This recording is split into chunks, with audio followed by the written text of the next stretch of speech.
Parte 1. Nunca pensé que uno de los conflictos más grandes de mi vida empezaría con una maleta en la puerta y una sonrisa incómoda. No era una emergencia médica, no era una tragedia, era algo mucho más cotidiano y, por eso mismo, más peligroso, una estadía temporal que nunca fue pensada como temporal. Mi hijastro siempre fue un chico amable, pero extremadamente influenciable. De esos que quieren evitar conflictos a cualquier costo y terminan metidos en problemas más grandes por no decir que no a tiempo. Cuando empezó a salir con su novia, noté el cambio casi de inmediato. Menos iniciativa, más complacencia, decisiones que claramente no nacían de él. Intenté no intervenir. No soy su madre biológica y siempre he sido cuidadosa con esa línea. Una tarde llegaron a la casa sin avisar. Él traía 2 maletas. Ella, 3. Recuerdo perfectamente ese detalle porque fue lo primero que me hizo ruido. Nadie llega, solo a pasar unos días, con 3 maletas grandes. Mi esposo los hizo pasar. Yo preparé café por educación, no por entusiasmo. La conversación empezó con rodeos, frases suaves, explicaciones incompletas. Hasta que soltaron la noticia, ella estaba embarazada.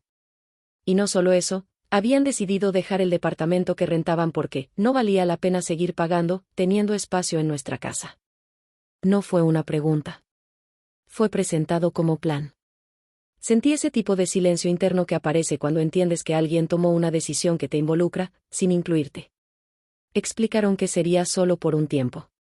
Que querían ahorrar. Que necesitaban apoyo. Que la familia debía unirse en momentos así. Todo sonaba razonable en la superficie. Pero el tono tenía algo distinto. No era solicitud, era expectativa. Hice preguntas prácticas. ¿Cuánto tiempo? ¿Qué aportarían? ¿Cómo pensaban organizar gastos? Las respuestas fueron vagas. Muy vagas. Comentarios sobre que, con el bebé en camino todo sería difícil, que no sabían cuánto podrían colaborar, que seguro podríamos entender. Entender, en su lenguaje, significaba absorber.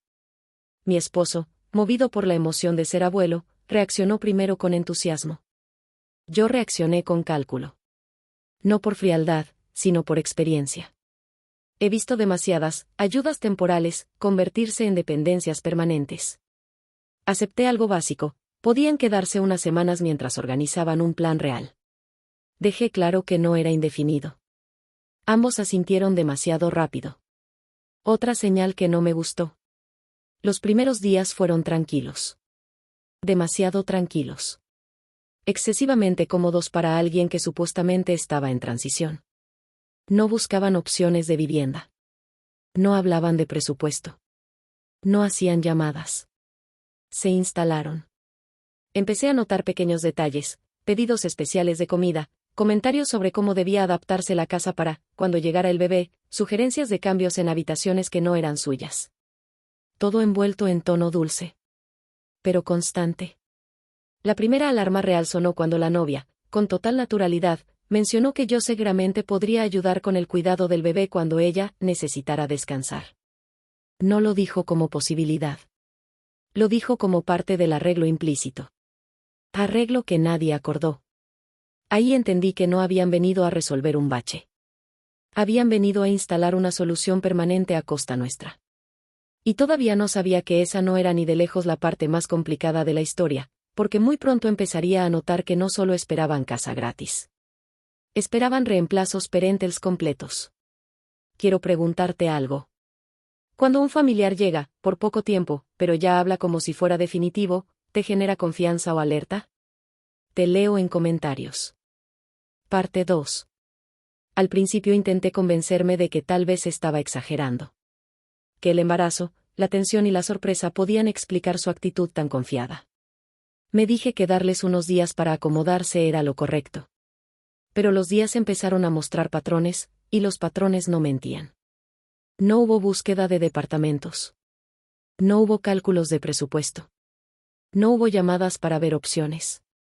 En cambio, sí hubo listas de compras, que casualmente pagábamos nosotros. Sí hubo comentarios sobre marcas específicas, antojos urgentes, necesidades del embarazo, que siempre terminaban resolviéndose con nuestra tarjeta. No era abuso abierto. Era goteo constante. La novia de mi hijastro tenía una forma muy particular de pedir las cosas. Nunca exigía directo. Construía la escena. Comentaba lo cansada que estaba. Lo difícil que era todo. Lo mucho que le preocupaba el bebé. Y luego soltaba la frase final: qué bueno que aquí sí tengo apoyo. Era imposible no notar la dirección del mensaje. Mi hijastro, en lugar de equilibrar, reforzaba. Repetía que debíamos estar unidos, que la familia era lo primero, que todo era por el bebé. Empezó a usar esa frase como llave universal. Cualquier límite parecía, según él, falta de corazón. Una noche decidí tener una conversación práctica. Sin reproches, sin emoción elevada. Solo números. Les pedí sentarnos en la mesa y hablar de tiempos, aportaciones y plan de salida. Pregunté cuánto podían contribuir mensualmente mientras estuvieran en la casa. El silencio fue incómodo. Se miraron entre ellos antes de responder. Dijeron que ahora mismo no era posible comprometer una cantidad fija. Que la prioridad era el embarazo. Que más adelante verían. Era exactamente la respuesta que confirma que no hay plan. Expliqué con calma que la casa tiene gastos reales. Servicios, comida, mantenimiento. Que ayudar no es lo mismo que absorber todo. La novia se puso sensible muy rápido. Ojos húmedos, respiración quebrada, comentarios sobre estrés prenatal. La conversación se desvió hacia su estado emocional, y el tema financiero murió ahí. Fue una maniobra limpia. Empecé a notar otro detalle: cada vez que yo planteaba estructura, ella introducía fragilidad. Cada vez que hablaba de responsabilidad, ella hablaba de vulnerabilidad. El resultado siempre era el mismo: la exigencia se transformaba en compasión obligatoria. Mi esposo tardó un poco más en verlo. Su emoción por el futuro nieto le nublaba el análisis. Pero incluso él empezó a incomodarse cuando vio que pasaban las semanas y no había ningún avance hacia independencia. No eran huéspedes en transición. Eran residentes en expansión.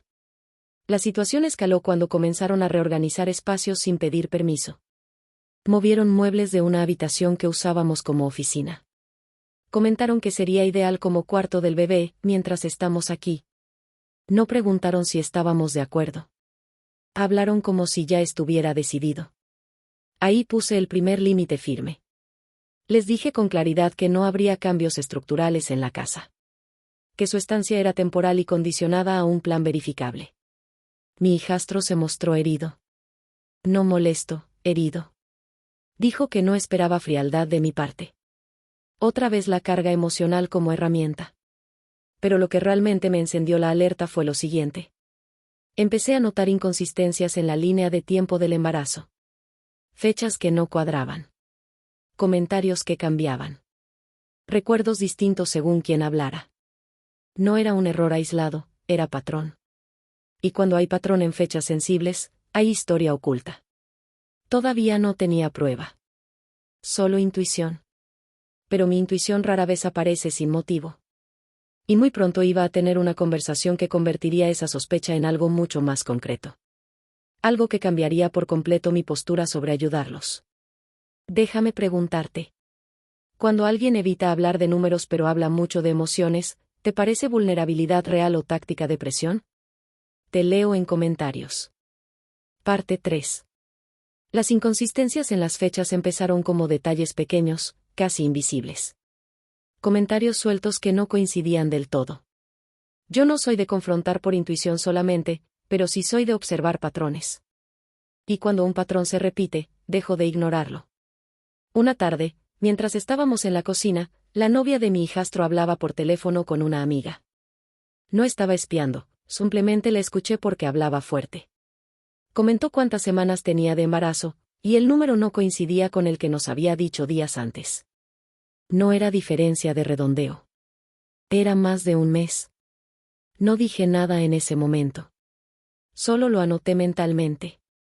Esa noche revisé el calendario hacia atrás con la información que ellos mismos habían dado desde que llegaron. Fechas de la noticia, de la primera cita médica, de cuando supuestamente sospecharon. No cerraba. Para que el embarazo tuviera esas semanas, la concepción tenía que haber sido antes de lo que mi hijastro creía. Mucho antes. Intenté encontrar explicaciones inocentes, errores al recordar, confusión común en cálculos de embarazo, mala comunicación médica. Pero mi experiencia me decía que la gente puede equivocarse una vez con fechas importantes, no 5. Decidí observar sin acusar. Empecé a hacer preguntas casuales, integradas en conversación normal. Sobre la primera prueba. Sobre cuándo avisaron a su familia. Sobre síntomas iniciales. Las respuestas cambiaban según el día. No eran mentiras evidentes, eran versiones inestables. Mi hijastro, en cambio, repetía una sola línea temporal. Siempre la misma. Siempre alineada con la idea de que el bebé era suyo sin margen de duda. Él sonaba convencido. Ella sonaba flexible. Eso me preocupó más que cualquier otra cosa. Días después ocurrió la conversación que terminó de encender todas las alarmas. Estábamos solos en la sala y le pregunté, con tono neutral, en qué semana exacta estaba según su último control. Me dio un número preciso. Le pregunté la fecha de ese control. Cuando la dijo, hice el cálculo rápido en mi cabeza. No cuadraba con la fecha en que empezó su relación formal con mi hijastro. El margen no era pequeño. Ella notó que hice el cálculo. Su lenguaje corporal cambió al instante. Pasó de relajada a defensiva en segundos. Me explicó, sin que yo lo pidiera, que los médicos a veces ajustan semanas, que no siempre es exacto, que cada embarazo es distinto. Demasiada explicación para una pregunta simple. No la confronté. Solo asentí. Pero ahí supe que había una posibilidad real de que mi hijastro estuviera asumiendo una paternidad sin verificarla. Esa idea me pesó. No por moral, por consecuencias. Si iba a entregar años de vida, dinero y responsabilidad, debía hacerlo desde la verdad. No desde suposiciones románticas. Esa noche hablé con mi esposo. Le mostré los cálculos. No le dije, no es suyo. Le dije, las fechas no cierran. Él es más emocional que yo, pero no es ingenuo. Tardó en aceptarlo, pero también vio la discrepancia. Acordamos algo delicado, no acusar, no exponer, no dramatizar. Primero confirmar. El problema era cómo. No puedes simplemente exigir una prueba de paternidad sin detonar una guerra familiar. Teníamos que movernos con cuidado. Con respeto. Pero también con firmeza. Mientras tanto, la conducta en casa seguía escalando. Más pedidos. Más expectativas. Más lenguaje de permanencia. Ya no hablaban de, mientras tanto. Hablaban de, cuando nazca. Y yo ya no estaba pensando en logística de vivienda. Estaba pensando en verdad biológica. Porque si mis sospechas eran correctas, no solo estaban esperando casa gratis y cuidado del bebé. Estaban construyendo todo sobre una mentira. Y pronto iba a poner esa posibilidad sobre la mesa, aunque incomodara a todos. Quiero saber tu opinión. Si vieras que las fechas de un embarazo no coinciden con la relación, ¿lo dirías de frente o investigarías primero en silencio? Te leo en comentarios. Parte 4. Decidir decir algo, aunque sea con cuidado, siempre es más difícil que notar el problema. Durante 2 días completos le di vueltas a la forma correcta de abordar el tema sin convertirlo en una acusación directa. No quería humillar a mi hijastro ni atacar a su novia sin pruebas. Pero tampoco podía seguir actuando como si no hubiera visto nada. Elegí un momento en que él estaba solo en la casa.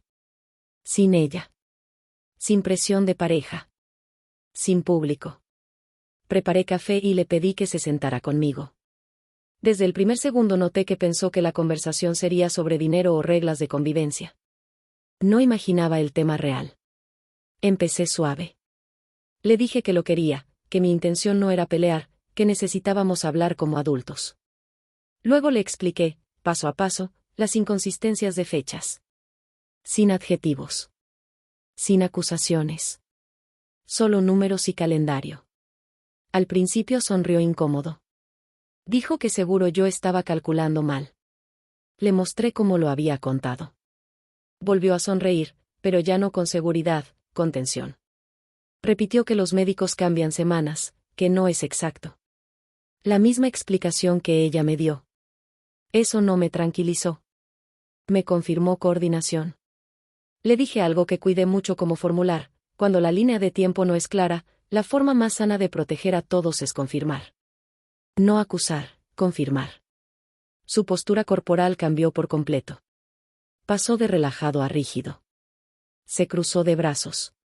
Me preguntó directamente si estaba insinuando que el bebé no era suyo. Respondí con honestidad medida, estaba diciendo que existía una duda razonable. No gritó. No se enojó. Se puso triste. Y esa reacción me dolió más que si hubiera explotado. Me dijo que confiaba en ella. Que nunca le daría motivos para sospechar. Que yo no entendía su relación. Escuché sin interrumpir. Luego le pregunté algo clave, si la prueba confirmara que sí es tuyo, ¿te molestaría hacerla? Dijo que no. Que entonces no habría problema. Ahí guardé silencio unos segundos y dejé que él mismo conectara la idea. La resistencia no venía de la prueba. Venía de la posibilidad del resultado. Me pidió tiempo para pensarlo. Acepté. No presioné más. Sabía que la semilla ya estaba plantada. Lo que no esperaba era la reacción de su novia cuando él habló con ella esa misma noche.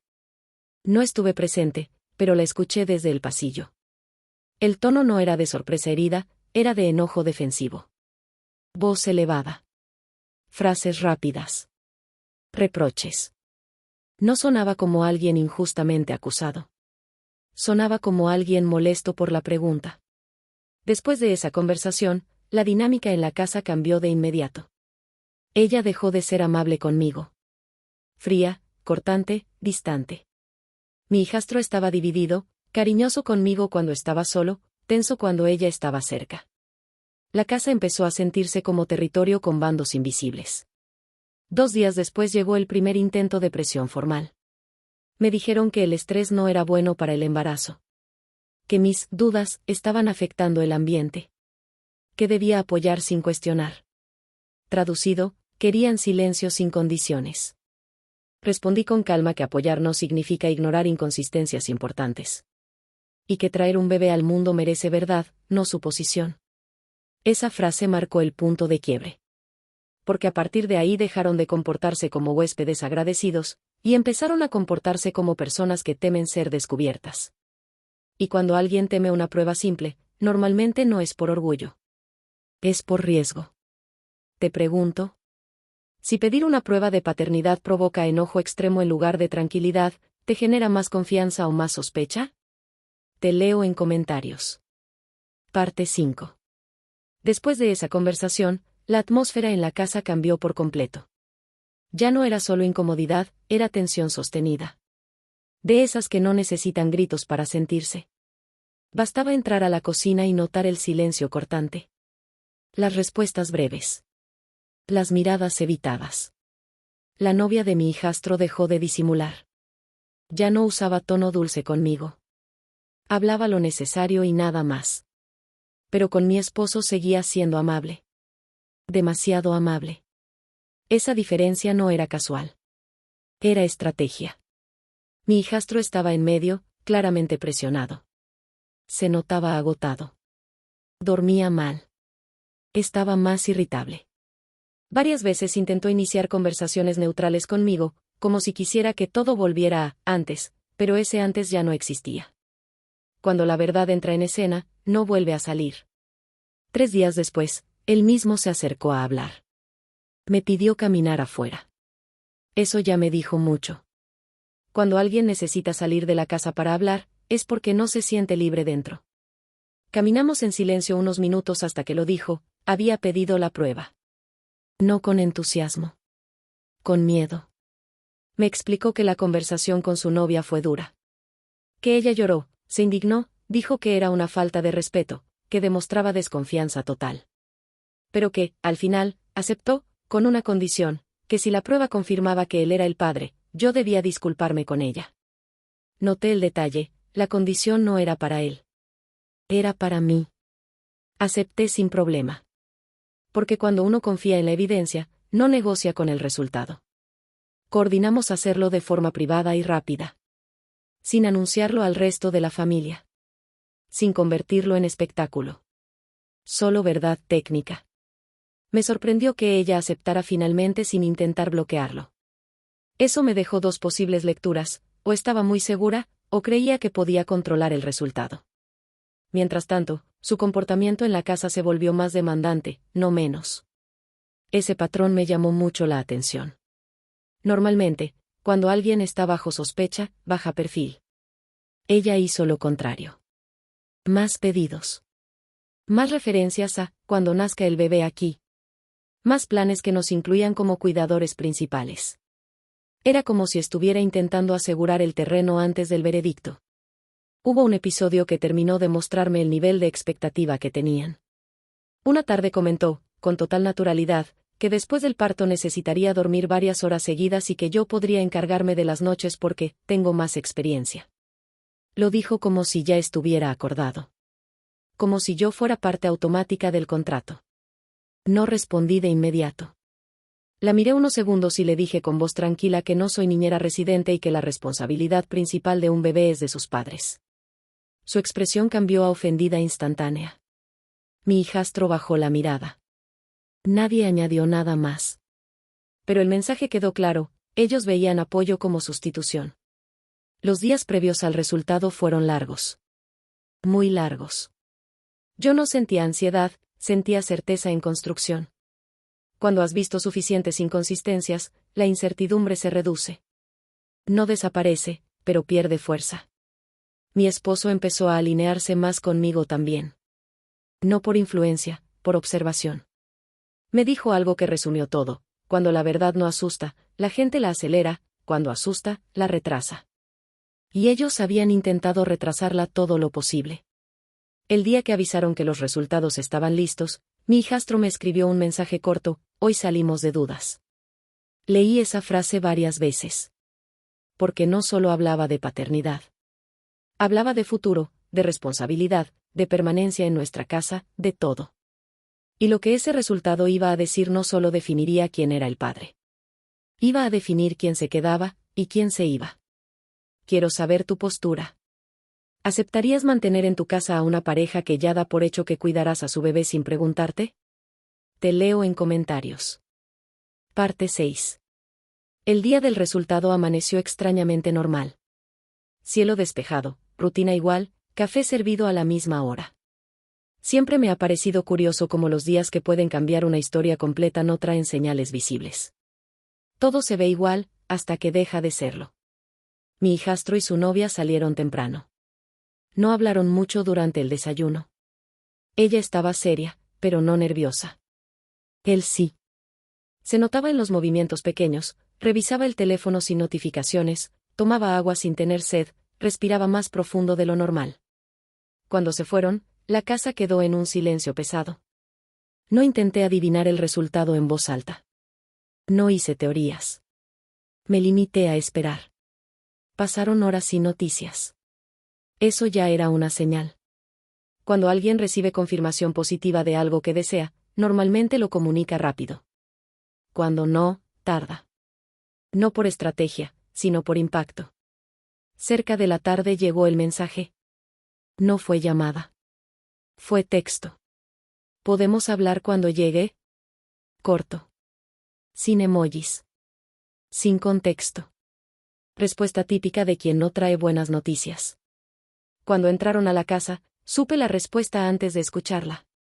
No por dramatismo, por energía. Ella no me miró a los ojos. Él tenía la expresión de alguien que acaba de perder una versión completa de su futuro en una sola hoja de papel. Se sentaron. Nadie quiso empezar. Finalmente él habló. La prueba salió negativa. No hubo gritos. No hubo escena. Solo una frase directa y un silencio largo después. De esos que cambian relaciones. Mi esposo cerró los ojos unos segundos. No de sorpresa, de confirmación. Yo sentí una mezcla extraña de tristeza y validación. Nunca disfruto tener razón cuando duele a alguien que quiero. Miré a la novia. Esperaba negación, llanto, shock. Lo que vi fue molestia. No devastación, molestia. Como si el problema fuera el resultado, no la situación. Dijo que las pruebas pueden equivocarse. Que quería repetirla. Que no confiaba en ese laboratorio. Mi hijastro respondió algo que me mostró que, aunque tarde, estaba despertando, Dijo que la prueba era concluyente y que no iba a vivir negando datos por comodidad emocional. Fue la primera vez que lo escuché hablar con firmeza desde que llegó. Luego vino la segunda capa de la verdad. Entre frases entrecortadas, salió que sí había otra posible paternidad. Una relación paralela en fechas cercanas. Algo que ella minimizó como confusión. Esa palabra, confusión, fue su intento de reducir una traición a error administrativo. No intenté humillarla. No era necesario. La realidad ya estaba haciendo el trabajo. Lo que sí dije fue claro: con este resultado, el acuerdo de estadía temporal terminaba. No por castigo, por fundamento. El plan original de apoyo estaba basado en una suposición que ya no existía. Sin ese fundamento, no había motivo para permanencia indefinida. Ella reaccionó rápido. Dijo que la estábamos echando a la calle estando embarazada. Observa el lenguaje: no nos vamos, sino nos echan. Cambio de marco inmediato para generar culpa. Respondí con calma que no la estábamos dejando sin opciones, la estábamos devolviendo a su responsabilidad real. No éramos el plan A, solo fuimos el plan conveniente. Mi hijastro no discutió esa decisión. Y eso fue lo que más confirmó que algo dentro de él había cambiado ese día. Subieron a empacar sin más debate. La casa volvió a sentirse grande en cuestión de horas. El silencio que quedó no fue tenso. Fue limpio. Pensé que ahí terminaba el conflicto principal. Pero las consecuencias emocionales para mi hijastro apenas estaban empezando, y lo que haría después con su vida me sorprendería más que toda la prueba. Te pregunto algo importante. Cuando una prueba confirma una mentira grande, ¿darías otra oportunidad inmediata, o pondrías distancia primero? Te leo en comentarios. Parte 7. La salida fue rápida. Mucho más de lo que esperaba. No hubo negociaciones de último minuto ni intentos de quedarse unos días más. Empacaron con prisa silenciosa, como quien entiende que la discusión ya terminó antes de empezar.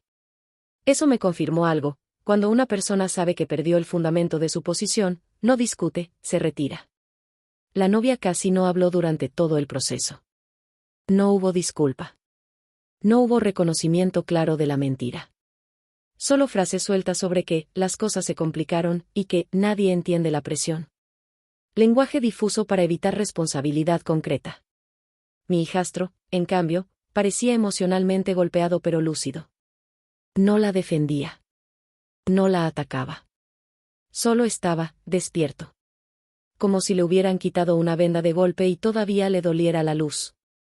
Antes de irse, tuvo una conversación breve conmigo en privado. Me dijo algo que no esperaba: gracias por insistir. No lo dijo con entusiasmo, lo dijo con honestidad cansada. Admitió que, en el fondo, también había visto señales, pero no quiso enfrentarlas por miedo a perder la relación. Prefirió creer antes que verificar. Esa frase resume muchos errores de vida. Le respondí algo que necesitaba escuchar: confiar es sano, pero renunciar a comprobar cuando los datos no cierran no es amor, es negación.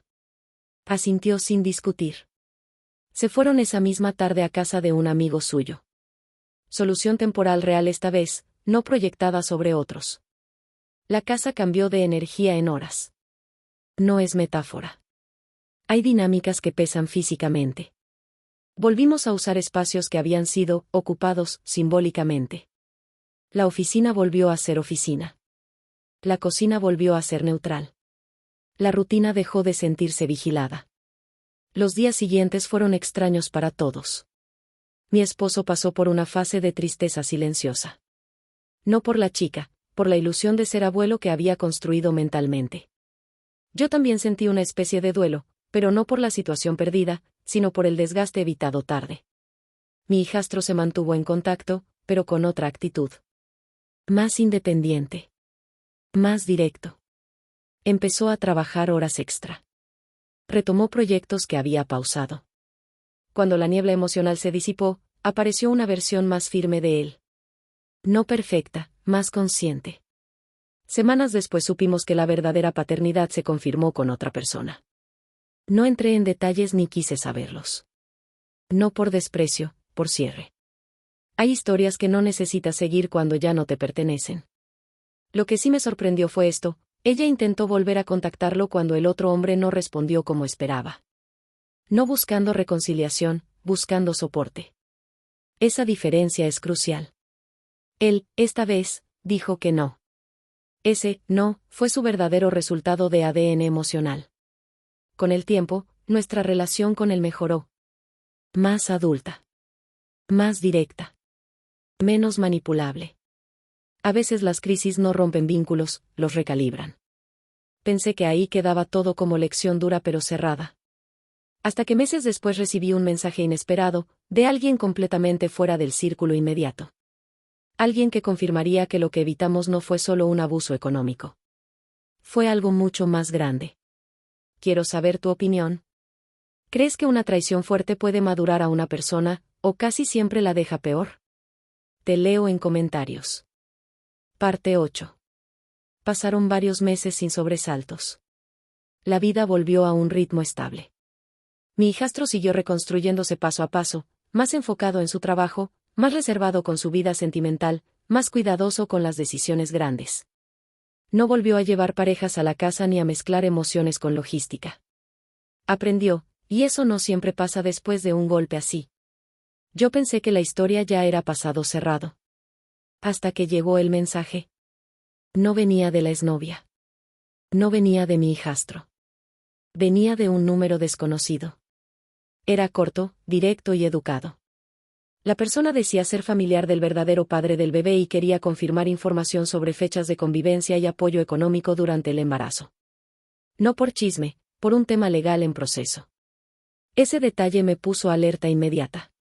Respondí con cautela. No compartí opiniones ni emociones.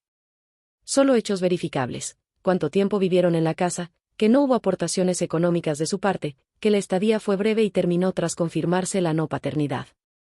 Nada más. La persona agradeció y añadió una frase que me dejó pensando horas: nos dijeron que ustedes habían aceptado mantenerlos hasta después del nacimiento. Eso nunca fue cierto.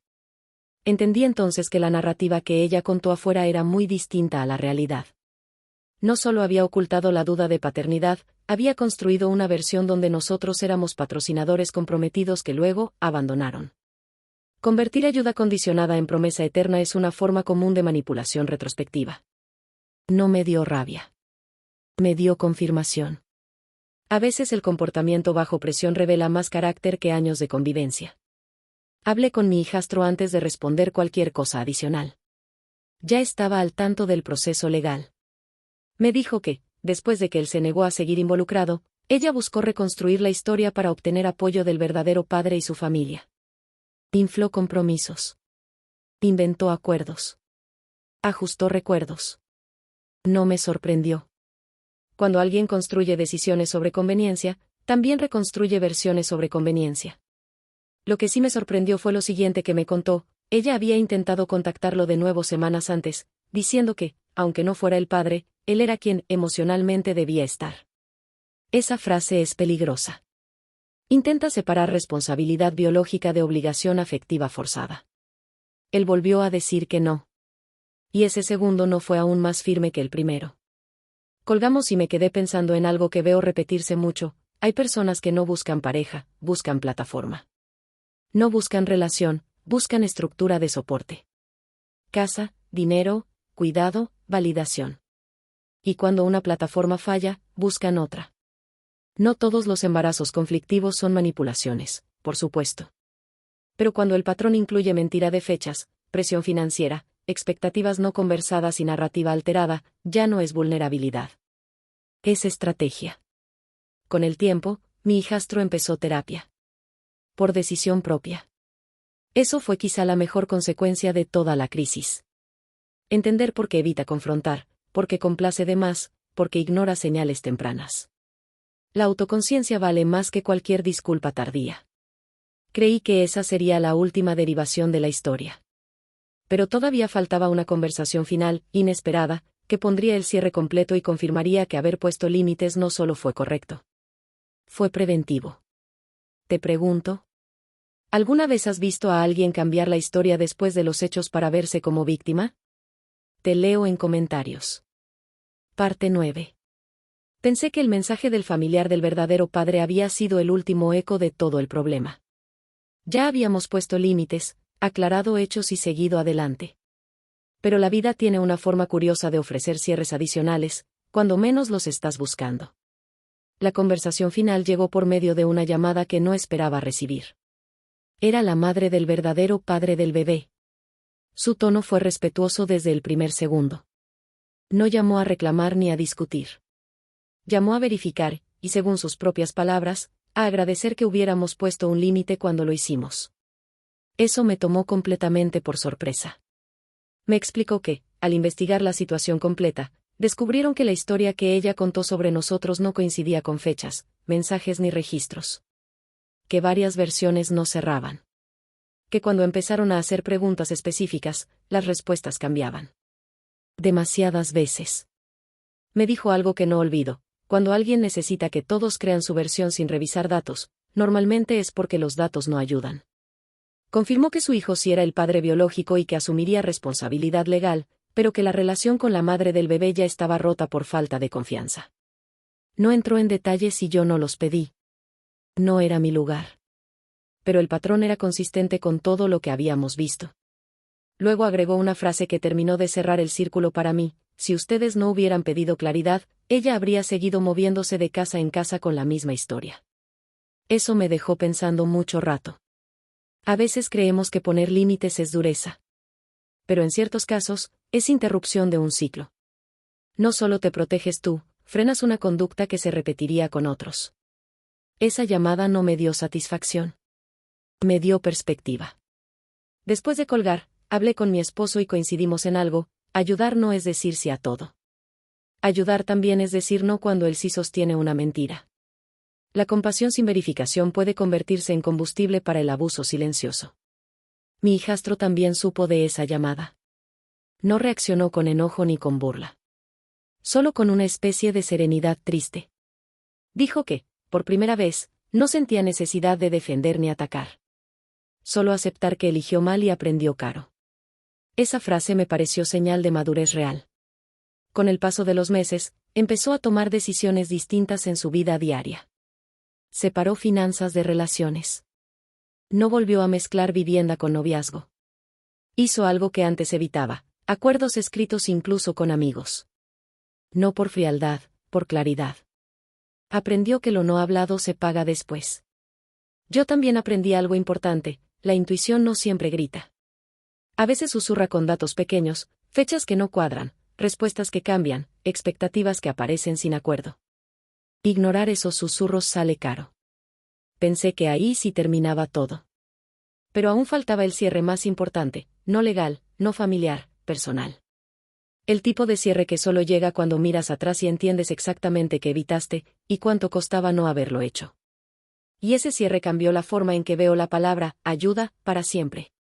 Quiero saber tu opinión. ¿Poner límites fuertes a tiempo evita problemas, o solo cambia el tipo de problema que tendrás después?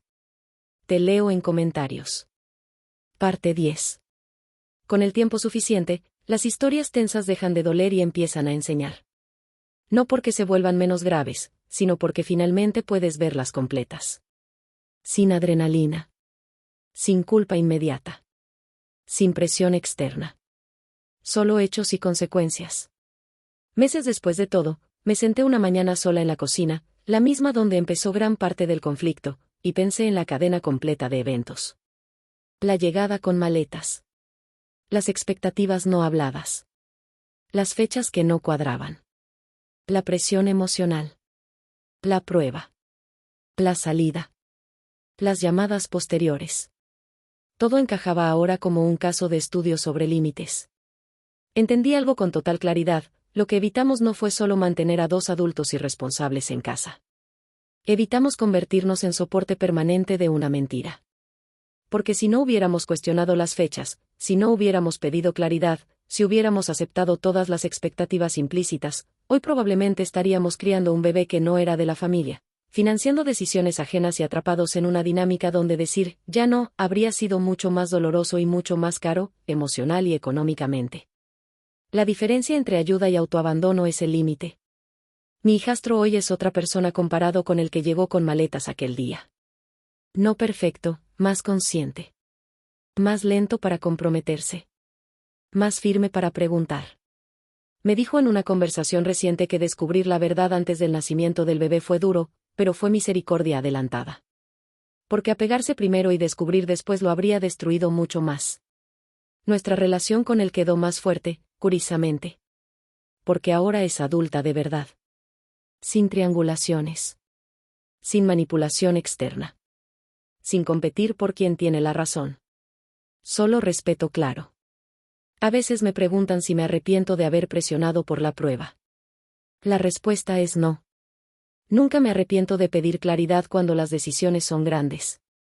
La verdad puede doler, pero la mentira sostenida cuesta más. Siempre. También cambió mi forma de ver las historias de solo un tiempo, solo un apoyo, solo mientras nace el bebé. Ya no escucho solo las palabras. Escucho la estructura. ¿Hay plan? ¿Hay números? ¿Hay fechas? ¿Hay responsabilidad compartida? Si no, no es transición, es traslado de carga. No odio a la chica. No la persigo en pensamiento. No necesito villanos para sentirme correcta. Solo reconozco patrones. Y cuando reconoces patrones, tomas decisiones más rápido la próxima vez. Si algo me dejó esta historia es una regla simple que ahora digo sin culpa: mi casa no es solución para decisiones irresponsables de adultos. Mi apoyo no reemplaza responsabilidad ajena.